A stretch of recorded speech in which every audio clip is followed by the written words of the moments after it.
They'll try to provoke you with a comment, a look, a small disrespect hidden inside a joke. And they're not doing it for truth. They're doing it to see if they can move you. Because the moment you react, they gain leverage. They learn your buttons. They learn where your calm ends and where their control begins. But there's a different kind of power most people never develop.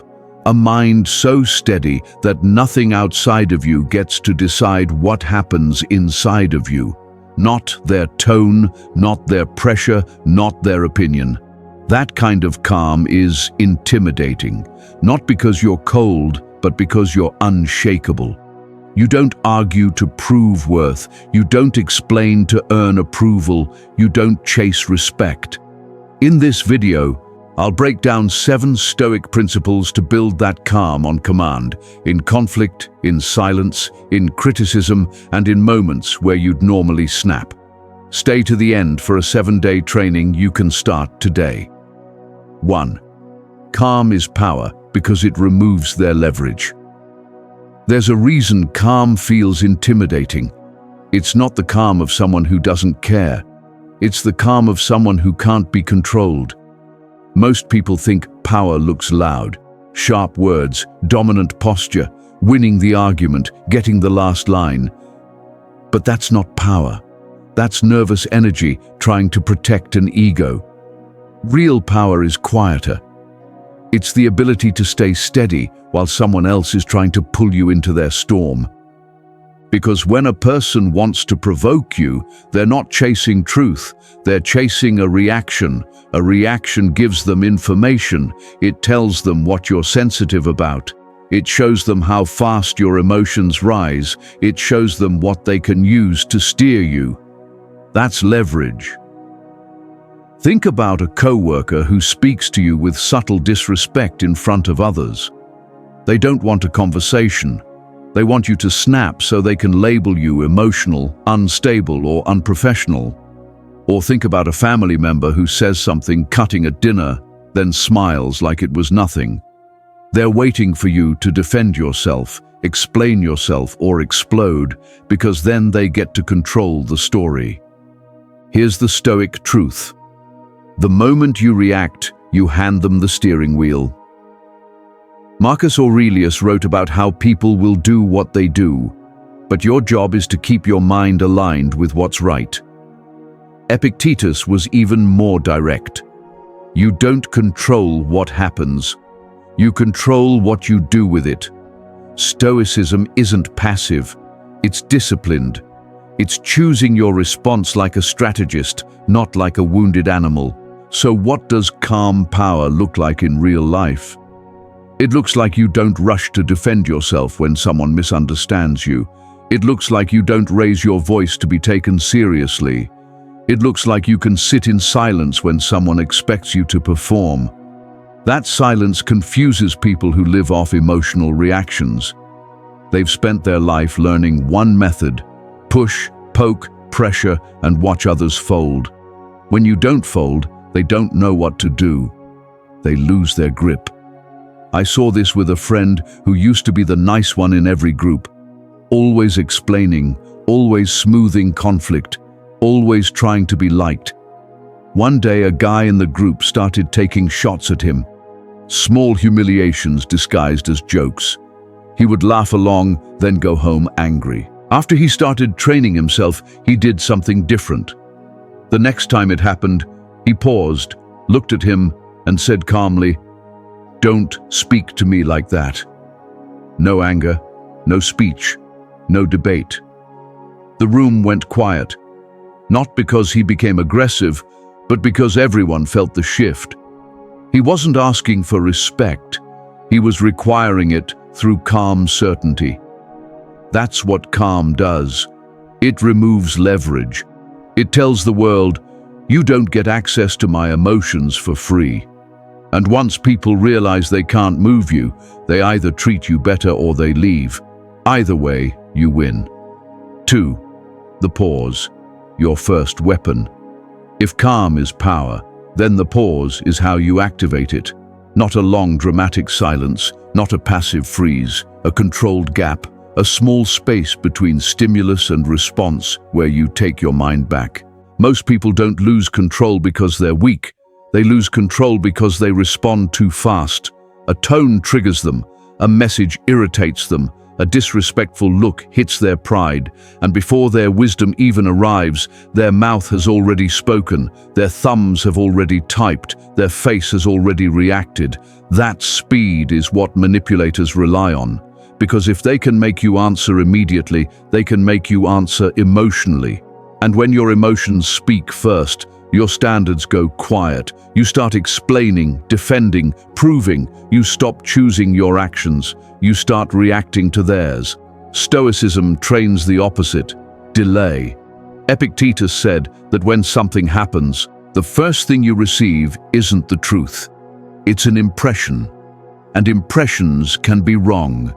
The pause is how you examine that impression before it becomes your identity. Here's what that looks like in real life. A coworker criticizes you in front of others. Your body wants to fire back. Your ego wants to win. Your fear wants to shrink. The pause is you saying internally, "Not yet, I'm not giving them control." You breathe once. You let the heat rise and fall without obeying it.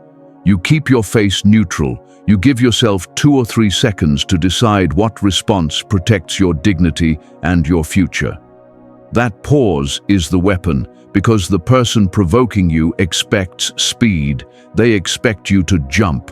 They expect you to defend yourself so they can twist your words.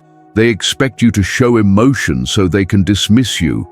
When you pause, you interrupt their script. A simple pause can change the entire power dynamic. I've watched people lose arguments they were winning because they couldn't stop talking.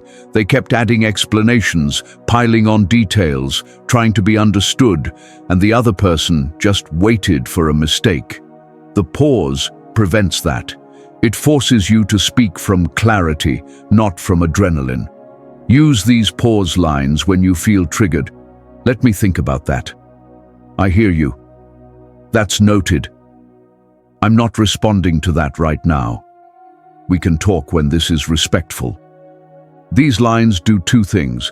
They protect your nervous system, and they tell the other person, "You don't set my pace." Here's the part most people miss. The pause isn't only for conflict, it's for everything. When you feel the urge to over-explain, pause. When you feel the urge to send the long text, pause. When you feel the urge to prove yourself, pause. Because the pause is where your stoic mind is built. That tiny moment is where you stop being a puppet and start becoming a person with command. Try this today. Pick one situation where you normally react fast. Messages, criticism, sarcasm, pressure. Practice a 3-second pause before you respond. The goal isn't to be silent. The goal is to be chosen. 3. Stop explaining yourself. Explanations invite control. There's a reason calm people sound brief to everyone else. They don't talk less because they have nothing to say. They talk less because they refuse to enter a courtroom they never agreed to be in. Most people over-explain for one hidden reason. They're trying to earn permission. Permission to say no. Permission to change. Permission to be respected. Permission to be treated fairly. And the moment you start explaining like that, you hand the other person a new weapon: debate. Because explanations don't just share information, they invite negotiation. You say, "I can't come because I'm exhausted and I have a lot going on." Now they argue, "Everyone's tired. Just show up for a bit." You say, "I don't want that project because I'm already overloaded." Now they push, "It's not that big of a deal. You can handle it." You say, "That comment bothered me because it felt disrespectful." Now they twist it. "You're too sensitive. I was just joking." See what's happening? Your explanation becomes the battlefield, and the more you defend, the more they feel entitled to judge. Stoicism teaches a harder, cleaner truth. Your boundaries don't need a closing argument. Marcus Aurelius didn't write to convince people he was right. He wrote to remind himself what was right. That's the shift. The Stoic doesn't seek agreement. The Stoic seeks alignment. Here's why explanations weaken your calm. They signal uncertainty. They signal guilt. They signal that if the other person pushes hard enough, you might bend. That's why some people keep pressuring you. They can sense the door is still open. This doesn't mean you become rude, cold, or arrogant. It means your words become minimal and final. Calm doesn't argue. Calm states. Calm decides. Let's make it practical. Instead of, "Sorry, I can't. I have so much to do and I've been stressed," try, "I'm not available." Instead of, "I don't think that's fair because I worked hard and you didn't consider," try, "That doesn't work for me." Instead of, "I didn't like what you said because it made me feel," try, "Don't speak to me like that." Short, clean, no anger. Here's the key. The power isn't in the words. The power is in the delivery. A shaky voice and a nervous smile turn a boundary into a request. A calm tone turns it into a standard. You'll notice something interesting when you stop explaining. Some people will respect you instantly. Others will get irritated. That irritation is information. It reveals who benefited from your old habit of over-explaining. It shows who was comfortable when you were always proving you were reasonable. Some people don't want clarity. They want access. They want you to keep talking until you give them something to control. I've seen this especially in families. A friend of mine used to justify every choice to his parents. Career moves, relationships, even small purchases. Every explanation turned into criticism. So he tried something different. When they questioned him, he calmly said, "I've decided," and changed the subject. At first, they were shocked. They pushed harder, but he didn't argue. He didn't convince. He stayed steady. Within weeks, the dynamic changed. Not because he became harsh, but because he stopped offering his life for review. That's Stoic calm. You don't need everyone to understand you. You need to respect yourself enough to stop auditioning for approval. Detach from winning the moment. A lot of people lose their peace because they're addicted to one thing. Winning right now, winning the argument, winning the stare down, winning the last word, winning the moment. Stoicism is built on a different kind of victory. The victory that still matters tomorrow. Because the moment win is usually ego, and ego is expensive. It costs energy, sleep, reputation, relationships, and self-respect. You might feel powerful for 10 seconds, then spend 10 days replaying it in your head, cleaning up the damage, explaining what you really meant. That's not strength, that's a tax you keep paying. Stoics train something most people never learn: detachment from the immediate emotional reward. Epictetus taught that you can't control what others say or do, but you can control whether you treat their behavior like a command. And that's what winning the moment really is, treating their provocation like an order to respond. They insult you, you must reply. They mock you, you must correct them. They misunderstand you, you must clarify. They challenge you, you must prove yourself. That's a leash. Detach, and the leash snaps. Here's how it plays out in real life. Someone tries to embarrass you in a group.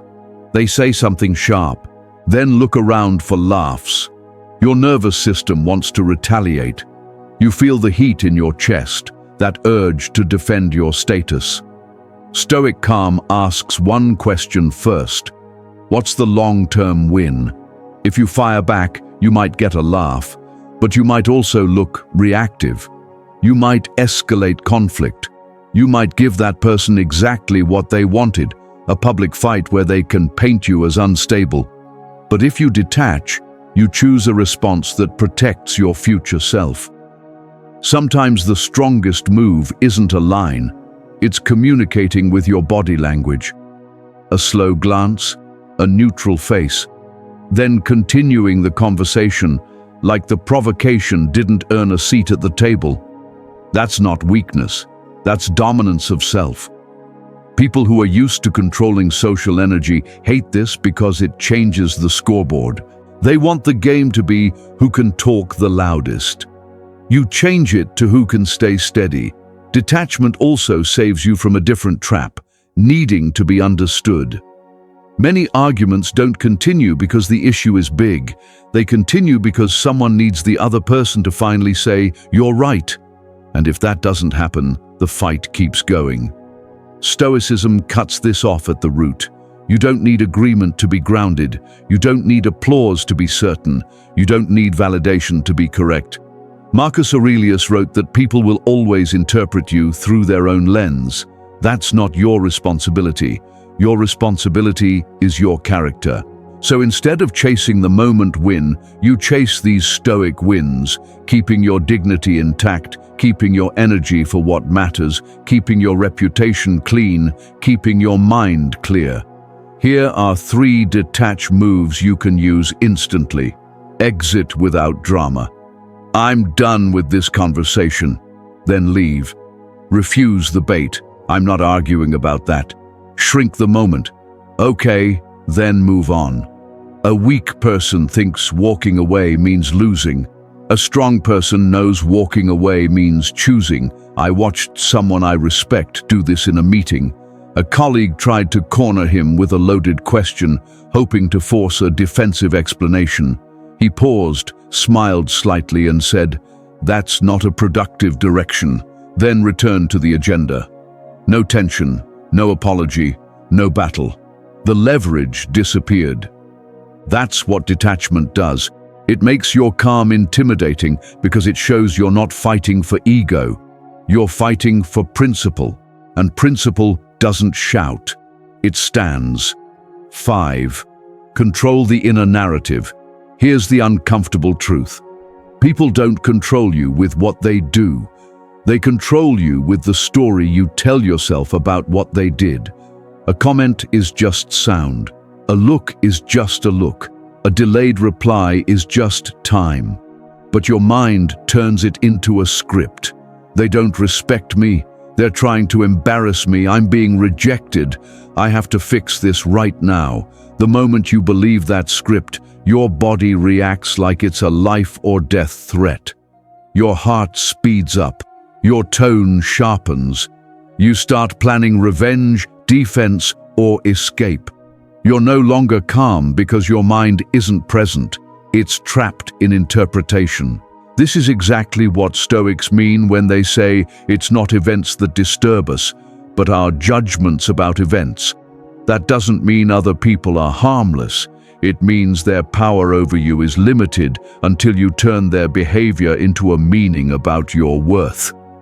So the practice is simple but brutal. Separate facts from narratives. Fact: they criticized my work. Narrative: they're trying to destroy me. Fact: they didn't invite me. Narrative: I'm not valued. Fact: they spoke sharply. Narrative: I'm being disrespected, I must react. The Stoic doesn't deny feelings. The Stoic questions the story feeding the feeling. Because when you control the inner narrative, you control your nervous system. And when your nervous system is calm, you become unpredictable to anyone trying to push you. Here's a powerful tool: name the story. When you feel triggered, say internally, I'm telling the I'm being disrespected story. I'm telling the I'm not enough story. I'm telling the I'm losing status story. That naming creates distance. It reminds you this is interpretation, not reality. Then you return to what's real, your values and your next action. A friend of mine struggled with this in relationships. If someone took longer to reply, he spiraled. He'd send another message, then another, then feel ashamed. He wasn't reacting to time, he was reacting to the narrative. I'm being ignored. So he trained a new response. Whenever the urge hit, he wrote one sentence in his notes: no reply is not rejection. Then he did something physical: push-ups, a walk, a shower, anything that brought him back into his body.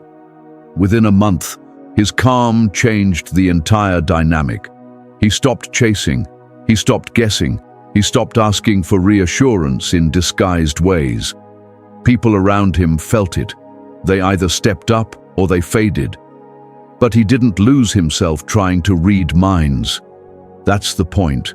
When you control the inner narrative, you stop living inside other people's signals. This doesn't mean you ignore disrespect. It means you respond from clarity, not panic. You don't react to your interpretation. You respond to the behavior with a standard. For example, instead of exploding because you assume they meant to insult you, you calmly ask, "What did you mean by that?" That single line is powerful because it forces reality to surface. If they were joking, they'll clarify. If they were being cruel, they'll squirm. Either way, you stay in command. This is why calm is intimidating.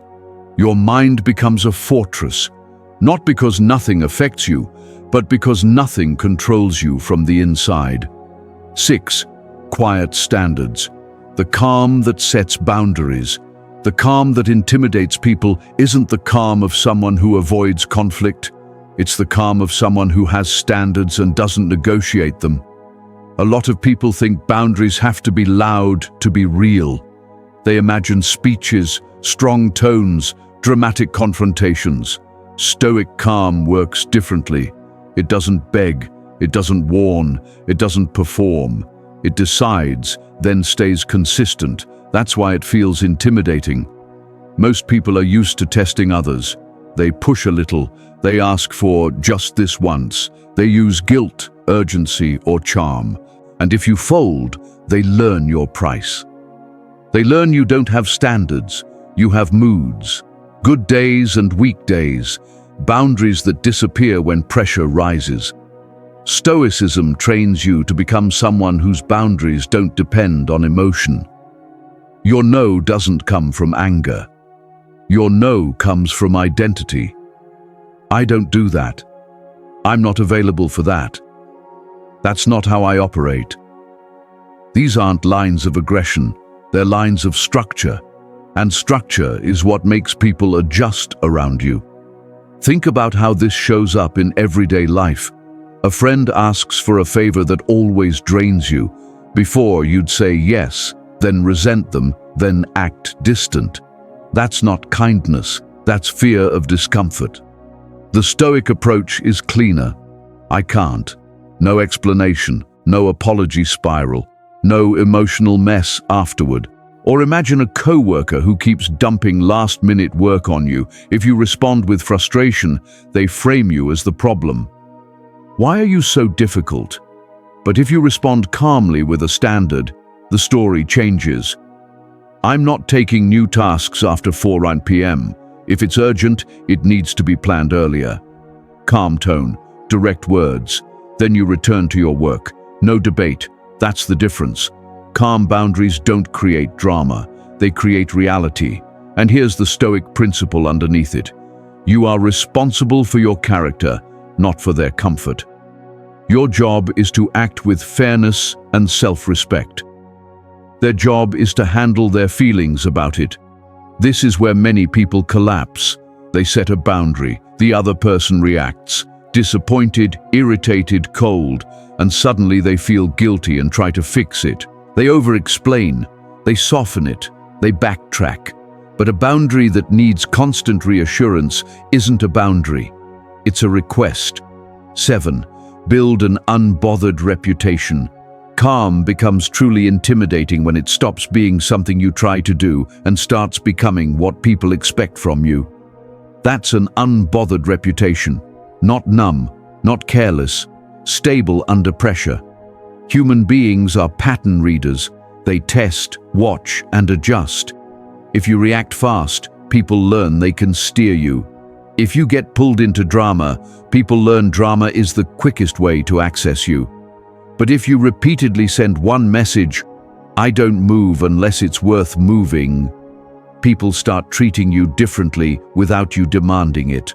Stoicism calls this living with a citadel within. The outer world can be noisy, but the inner world is protected.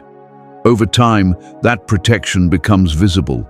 It shows in your voice, your pace, your face, and your choices. Here's what builds that reputation. First, consistency.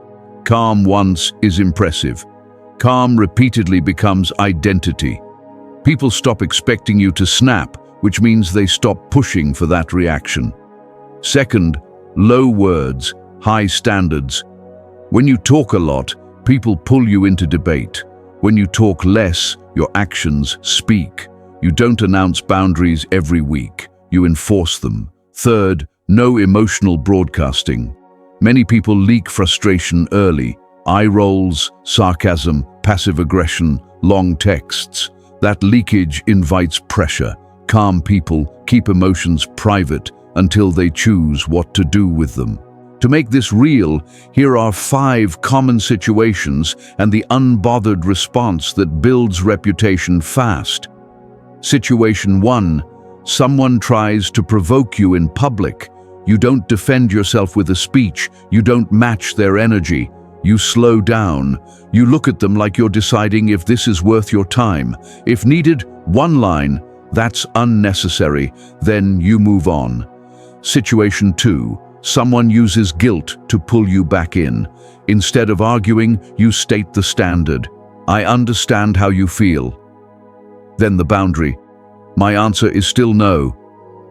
Calm people don't fight guilt. They acknowledge it and refuse to obey it. Situation 3. Someone pressures you for an immediate decision. You don't rush.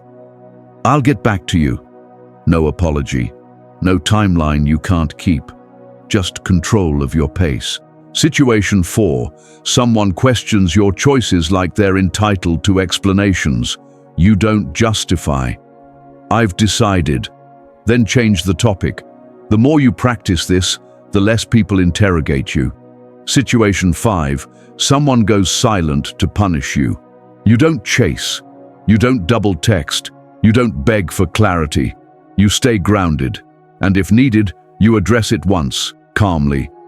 Let me know when you're ready to talk respectfully. You don't need to become colder.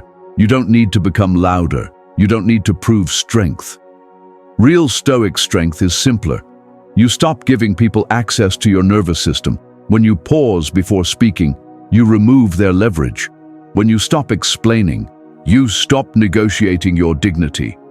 When you detach from winning the moment, you protect your future self. When you control the story in your head, you take back the remote.